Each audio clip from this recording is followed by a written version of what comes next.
मोदी सरकार ने रसोई गैस के दामों में 200 रुपए की कटौती करी और कटौती करते वक्त मोदी जी ने कहा कि ये उन बहनों के लिए तोहफा है जो कल रक्षाबंधन मनाएंगी। लेकिन असलियत यह है कि इसके लिए मोदी सरकार को मजबूर कर दिया इंडिया ने, इंडिया के गठबंधन ने।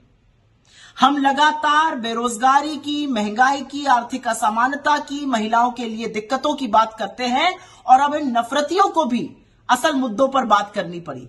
तो क्या हुआ कि 2 करोड़ हर साल रोजगार का जुमला देने वालों को तो 20 करोड़ रोजगार का ब्यौरा देना था, उनको अब फर्जी रोजगार मेले लगाने पड़ रहे हैं।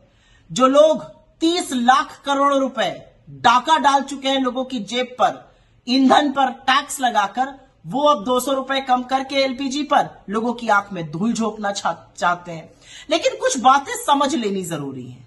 सबसे पहली बात तो यह समझ लीजिए कि खरीदने की क्षमता के अनुसार हिंदुस्तान में दुनिया में सबसे महंगा एलपीजी सिलेंडर बिक रहा था, तीसरा सबसे महंगा पेट्रोल बिक रहा है, 7वां सबसे महंगा डीजल बिक रहा है। एक और बात समझिए कि 2014 से 2023 के बीच में एलपीजी सिलेंडर के दामों में 185%, 185% की वृद्धि हुई है। 400 का सिलेंडर 1140 पर पहुंच गया।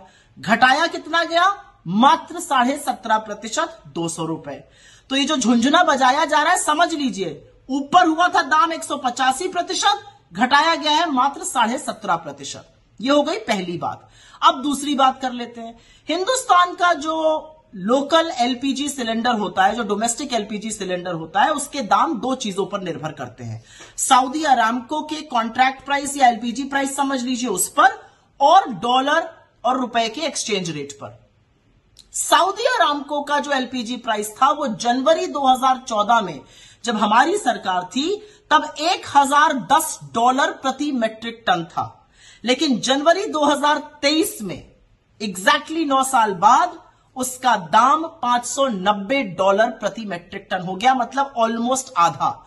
लेकिन दाम एलपीजी सिलेंडर का 185% ऊपर पहुंच गया था।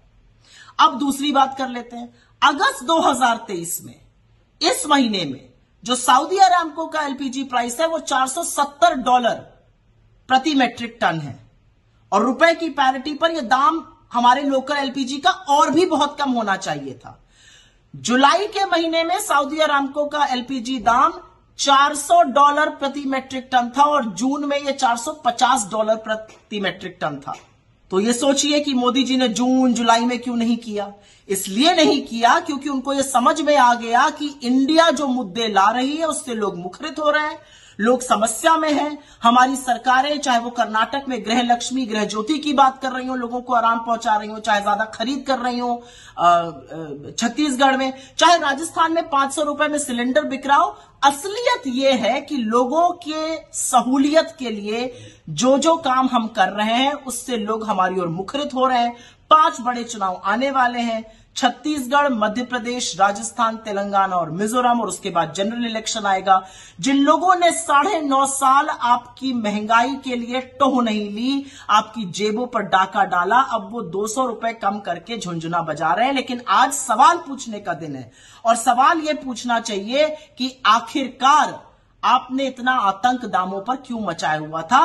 और चलन चुंबक मीडिया से मेरा एक सवाल है, जब दाम 400 से 1140 हो गए तो महानुभावों कितने शो किए आपने, जो 200 रुपए कम करने पर कर रहे हैं? क्योंकि याद रखिएगा, दाम ऊपर गए हैं 185%, नीचे आए हैं सिर्फ 17.5%। लेकिन ये इंडिया का प्रभाव है। अभी आगे आगे देखिए होता है क्या। नैरेटिव हम सेट करते जाएंगे, मोदी जी उस पर काम करते जाएंगे, लेकिन जनता ने मन बना लिया है, आपकी असलियत समझ ली है, और आपको बोरिया बिस्तर समेटकर विदा करने का मन भी जनता भरपूर तरीके से बना चुकी है। इन आंकड़ों पर ध्यान दीजिएगा, क्योंकि इन आंकड़ों में वो काला सच छुपा है जो मोदी जी जिसको ढकना चाहते हैं।